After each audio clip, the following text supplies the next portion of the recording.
ಗ್ರಾಹಕರ ದಿನಾಚರಣೆಯ ಯಾತಕ್ಕಾಗಿ ನಾವು ಈ ಒಂದು ದಿನಾಚರಣೆ ಮಾಡಬೇಕು, ಇದರ ಮಹತ್ವ ಏನು ಮತ್ತು ಸಾರ್ವಜನಿಕರಲ್ಲಿ ವಿಶೇಷವಾಗಿ ಗ್ರಾಹಕರಲ್ಲಿ ನಾವು ಯಾವ ರೀತಿಯಾದಂತಹ ಒಂದು ಜಾಗೃತಿಯನ್ನು ಉಂಟು ಮಾಡಬೇಕು ಅನ್ನೋದು ಬಹಳ ಮುಖ್ಯ.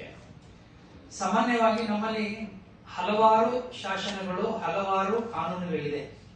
ಪ್ರತಿಯೊಂದು ವ್ಯವಸ್ಥೆಯನ್ನು ಕೂಡ ನಾವು ನಿರ್ವಹಣೆ ಮಾಡಬೇಕಾದ್ರೆ ಅದು ಕಾನೂನಿನ ಸಹಕಾರ ನಮಗೆ ಅಗತ್ಯ.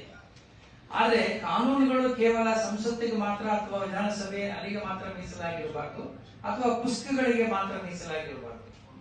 ಯಾವುದೇ ಕಾನೂನು ಅದು ಸಾರ್ವಜನಿಕರ ಹಿತದಿಂದ ಮಾಡಿರ್ತಕ್ಕಂಥ ಕಾನೂನುಗಳು, ಸದುದ್ದೇಶದಿಂದ ಮಾಡಿರ್ತಕ್ಕಂಥ ಕಾನೂನುಗಳು ಮತ್ತು ಆಯಾ ಕಾಲಘಟ್ಟದಲ್ಲಿರ್ತಕ್ಕಂಥ ಅವಶ್ಯಕತೆಗಳು ಮತ್ತು ಆಗಿನ ಸಂದರ್ಭಕ್ಕೆ ತಕ್ಕ ಹಾಗೆ ಆ ಒಂದು ಹೊಸ ಹೊಸ ಕಾನೂನುಗಳನ್ನು ನಾವು ರಚಿಸಿರ್ತೇವೆ. ಗ್ರಾಹಕರ ವಿಚಾರ ಕೂಡ ಬಂದಲ್ಲೂ ಹಾಗೆ. ಪ್ರಾಯಶಃ ನಮ್ಗೆಲ್ಲ ಗೊತ್ತಿರುವ ಹಾಗೆ ನಾವೆಲ್ಲರೂ ಒಂದಲ್ಲ ಒಂದು ರೀತಿ ನಾವೆಲ್ಲರೂ consumers, all of us are consumers, ಹೌದಲ್ವಾ? ಒಂದ್ ರೀತಿ ಅದನ್ನ ನೀವು ಏನಂತ ಕರಿತೀರಿ, ಸರಕಿನ ಮೇಲೆ ಅದು ವ್ಯಾಮೋಹನ ಅಥವಾ ಸರಕಿನ ಬಗ್ಗೆನೆ ನಾವು ಯೋಚನೆ ಮಾಡ್ತಕ್ಕಂಥ ಜನಗಳು.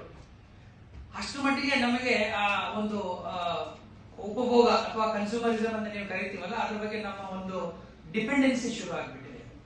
ಇಲ್ಲಿ ನಾವು ಗಮನಿಸಬೇಕಾಗಿದೆ ಏನಪ್ಪಾ ಅಂತಂದ್ರೆ, ಅಲ್ಲಿ ಯಾವುದೇ ರೀತಿಯಾದಂತ ಮೋಸ, ವಂಚನೆ ಮತ್ತು ಅನ್ಯಾಯಕ್ಕೆ ಅವಕಾಶ ಮಾಡಬಾರದು. ನಾವು ಕೊಡ್ತಕ್ಕಂಥ ಸೇವೆನಲ್ಲಿ, ಉತ್ಪಾದನೆ ಮಾಡತಕ್ಕಂಥ ಸರಕುಗಳಿಗೆ ಅಲ್ಲಿ ಗುಣಾತ್ಮಕತೆ ಬಹಳ ಇಂಪಾರ್ಟೆಂಟ್. ನಾವು ಬರೀ ಸರ್ವಿಸ್ ಕೊಡ್ತಾ ಇದೀವಲ್ಲ ಅಂದ್ರೆ ಅಲ್ಲಿಗೆ ಮುಗಿದೋಗೋದಿಲ್ಲ. ನಾನು ಇದನ್ನ ಎಲ್ಲಿವರೆಗೂ ತಗೊಂಡು ಹೋಗ್ತೀನಿ ಅಂದ್ರೆ ಈ ಒಂದು ಶಿಕ್ಷಣದವರು ಕೂಡ ನಾನು ತಗೊಂಡು ಹೋಗ್ತೀನಿ. ಬಹಳ ಸಂದರ್ಭದಲ್ಲಿ ನಾವು ಮಾತಾಡ್ತೀವಿ, ರೈಟ್ ಟು ಎಜುಕೇಶನ್ ಇದೆಯಲ್ಲ, ಎಲ್ರಿಗೂ ಶಿಕ್ಷಣ ಕೊಡ್ತಾ ಇದೀವಲ್ಲ ಅಂತ ಹೇಳ್ತಾರೆ. ನಾನು ಒಂದು ಹೆಜ್ಜೆ ಮುಂದೆ ಒಂದು ಯೋಚನೆ ಮಾಡ್ತೀನಿ ಅಂದ್ರೆ, ಬರೀ ಶಿಕ್ಷಣ ಕೊಟ್ರೆ ಸಾಕಾಗೋದಿಲ್ಲ. I have got a right to not only education but I have got a right to quality education ಅಂತ. ಬರೀ ಶಿಕ್ಷಣ ಆಗಬೇಕು. ಹಾಗೆ ನಾವು ದಿನಕ್ಕೆ 10 ಬಾರಿ 100 ಬಾರಿ ಅಂಗಡಿಗೆ ಹೋಗ್ತೀವಿ, ವ್ಯವಹಾರಗಳು ಮಾಡ್ತಾ ಇರ್ತೀವಿ. ನಾವು ಸಣ್ಣ ಸಣ್ಣ ವ್ಯವಹಾರಗಳನ್ನು ಕೂಡ ತುಂಬಾ ಬುದ್ಧಿ ಖರ್ಚು ಮಾಡ್ತೀವಿ ಅಲ್ವಾ? ತುಂಬಾ ಬುದ್ಧಿ ಖರ್ಚು ಮಾಡ್ತೀವಿ. ಅದಕ್ಕೆ ನಮ್ಮಲ್ಲಿ ಬಹಳ ಸಂದರ್ಭಗಳಲ್ಲಿ ಚೌಕಾಶಿ ಮಾಡೋ ಬುದ್ಧಿ ಅಂತ ಹೇಳ್ತೇವೆ. 10 ಪೈಸೆಯಿಂದ ಹಿಡಿದು 1 ರೂಪಾಯಿವರೆಗೂ ಅದು ಕಡಿಮೆ ಕೊಡಕ್ ಆಗಲ್ವಾ? ತರಕಾರಿಯಿಂದ ಹಿಡಿದು ಹೂವಿನಿಂದ ಹಿಡಿದು ಎಲ್ಲರೂ ಹೋಗಿ ಚೌಕಾಶಿ ಮಾಡ್ತೀವಿ. ಯಾಕೆ? ನಮ್ಗೆ ಒಳ್ಳೆಯ ಪದಾರ್ಥ ಸಿಗಬೇಕು, ಗುಣಮಟ್ಟದ ಪದಾರ್ಥ ಸಿಗಬೇಕು ಮತ್ತು ಯೋಗ್ಯವಾದ ಬೆಲೆಗೆ ಸಿಗಬೇಕು. ಇದು ನಾವು ಹೇಳಬೇಕು ಅಂತಂದ್ರೆ, ಅದೇ ರೀತಿ ಕೊಡೋರು ಕೂಡ ಅದ್ರ ಬಗ್ಗೆ ಎಚ್ಚರ ಇರಬೇಕಲ್ಲ, ಮಾರಾಟ ಮಾಡೋರು ಕೂಡ ಅಷ್ಟೇ ಎಚ್ಚರ ಇರಬೇಕಲ್ಲ. ಇಲ್ಲಿ ಗ್ರಾಹಕರು ಅನ್ನುವಂತಹ ಅವರ ಹಿತವನ್ನ ಕಾಪಾಡ್ತಕ್ಕಂಥದ್ದು ಬಹಳ ಮುಖ್ಯ. ನನ್ನ ಹಕ್ಕುಗಳೇನು, ನನಗೆ ಸಿಗಬೇಕಾದ ಸೌಲಭ್ಯಗಳು ನನಗೆ ಸಿಕ್ಕಿದೆಯಾ, ನನಗೆ ಸಿಕ್ಕುವ ಸೇವೆನಲ್ಲಿ ಏನಾದ್ರು ಲೋಪ ಇದೆಯಾ, ಏನಾದ್ರು ದೋಷ ಇದೆಯಾ, ಅದನ್ನು ಹೇಗೆ ಸರಿಪಡಿಸ್ಕೋಬೇಕು? ನಾನು ಹಕ್ಕನ್ನ ಚಲಾಯಿಸಬೇಕು ಅಂದ್ರೆ ಕಾನೂನು ಬಗ್ಗೆ ಕೊಡೋರು ಮಾತ್ರ ಇದಕ್ಕೆ ಸಂಬಂಧ ಪಡಬೇಕು ಅಂತೇನಿಲ್ಲ.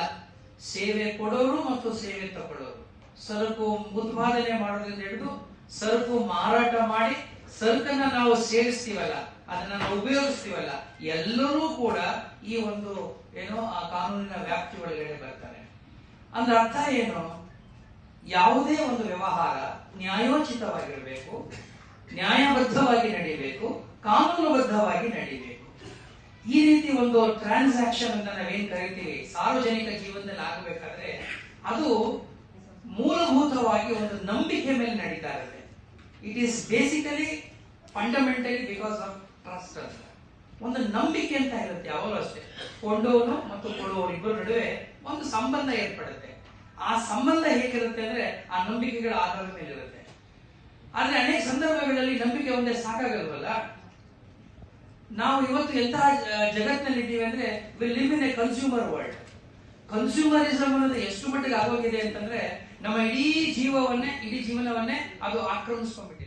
ಅದು ಮತ್ತೆ ಬಹಳ ಡೇಂಜರಸ್ ಅಂತ ನಾನು ಹೇಳಕ್ ಇಷ್ಟಪಡ್ತೀನಿ.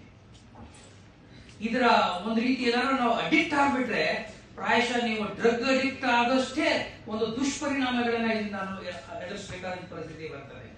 ಅಂದ್ರೆ ನಾನು ನಿಮ್ಗೆ ಏನ್ ಹೇಳಕ್ ಬಯಸ್ತಾ ಇದ್ದೀನಿ ಅಂತಂದ್ರೆ, ಯಾವುದೇ ವಿಚಾರ ಆಗ್ಲಿ, ಯಾವುದೇ ಸಂದರ್ಭ ಆಗ್ಲಿ, ನಾವು ನಮ್ಮ ಬಗ್ಗೆ ಸ್ವಲ್ಪ ಜಾಗೃತಿಯನ್ನ ಮೂಡಿಸ್ಕೋಬೇಕು, ಎಚ್ಚರಿಕೆಯನ್ನು ವಹಿಸಬೇಕು.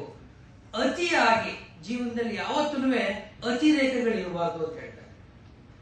ಭಗವಾನ್ ಬುದ್ಧ ಯಾವಾಗ ಒಂದು ಮಾತು ಹೇಳ್ತಿದ್ದ, ಮಧ್ಯಮ ಮಾರ್ಗವನ್ನು ಅನುಸರಿಸಿ ಅಂತ ಹೇಳ್ತಿದ್ದ.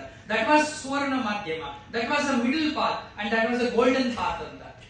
ಜೀವನದಲ್ಲಿ ಅತಿರೇಕಗಳಿರಬಾರದು. ಅತಿಯಾಗಿ ಏನೋ ಮಾಡಕ್ ಹೋಗೋದು, ಏನೋ ಮಾಡದೇ ಇರೋದು, ಈ ಇಂಬ್ಯಾಲೆನ್ಸ್ ಆದಲ್ಲಿ ಸಮಸ್ಯೆಗಳಾಗೋದು. ಹಾಗಾಗಿ ಇವತ್ತಿನ ಸಂದರ್ಭದಲ್ಲಿ ನಾವು ಹೆಚ್ಚು ಹೆಚ್ಚು ಈ ಸೈಬರ್ ಕ್ರೈಮ್ಗಳಿಗೆ ಒಳಗಾಗೋದು ಅಥವಾ ವಂಚನೆಗಳಿಗೆ ಒಳಗಾಗೋದು ನಾವು ಕಾಣ್ತಾ ಇದ್ದೇವೆ. ಇದ್ರ ಬಗ್ಗೆ ಗ್ರಾಹಕರಾದ ನಾವು, ನೀವೆಲ್ಲರೂ, ನೀವು ವಾಪಸ್ ಬಂದಾಗ ಕೂಡ ಶಾಲೆಗಳಲ್ಲಿ ಇದು ಜಾಗೃತಿ ಕಾರ್ಯಕ್ರಮಗಳು ಹೆಚ್ಚಾಗ್ತದೆ.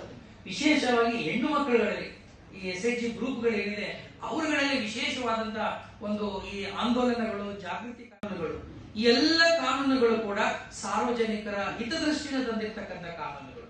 ಈ ಕಾನೂನುಗಳ ಬಗ್ಗೆ ಹೆಚ್ಚಿನ ಒಂದು ಮಾಹಿತಿಯನ್ನ ನಮ್ಮ ಅಧ್ಯಕ್ಷರು ಮುನೇಗೌಡರಿದ್ದಾರೆ, ಗ್ರಾಹಕರ ಅಧ್ಯಕ್ಷರಿದ್ದಾರೆ, ಆಮೇಲೆ ವಿಶೇಷ ಉಪನ್ಯಾಸ ನೀಡಲಿಕ್ಕೆ ವಕೀಲರು ಕೂಡ, ನಚಿಕೇತ್ ಅವರು ಕೂಡ ಬಂದಿದ್ದಾರೆ.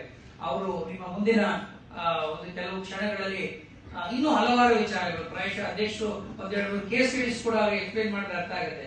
ಯಾವ್ಯಾವ ರೀತಿ ಜನ ಮೋಸ ಹೋಗ್ತಾ ಇದ್ದಾರೆ, ಅಲ್ಲಿ ಎಲ್ಲಿ ನೀವು ಎಚ್ಚೆತ್ಕೋಬೇಕು ಅನ್ನೋದು ಕೂಡ ಅವರು ಮುಂದಿನ ಅವರ ಒಂದು ಮಾತಿನಲ್ಲಿ ಹೇಳ್ತಾರೆ ಅನ್ನೋ ಮಾತನ್ನ ಹೇಳ್ತಾ, ಇವತ್ತಿನ ಈ ಒಂದು ಗ್ರಾಹಕರ ದಿನಾಚರಣೆಯ ಸಂದರ್ಭದಲ್ಲಿ ಭಾಗವಹಿಸಿರ್ತಕ್ಕಂಥ ತಮ್ಮೆಲ್ಲರೂ ಕೂಡ ಜಿಲ್ಲಾ ಆಡಳಿತದ ಪರವಾಗಿ ಮತ್ತೊಮ್ಮೆ ಹೃತ್ಪೂರ್ವಕವಾದಂತಹ ಕೃತಜ್ಞತೆಗಳ ಹೆಸರಿನಲ್ಲಿ ಮಾತನ್ನು ಮುಗಿಸ್ತೀನಿ. ನಮಸ್ಕಾರ.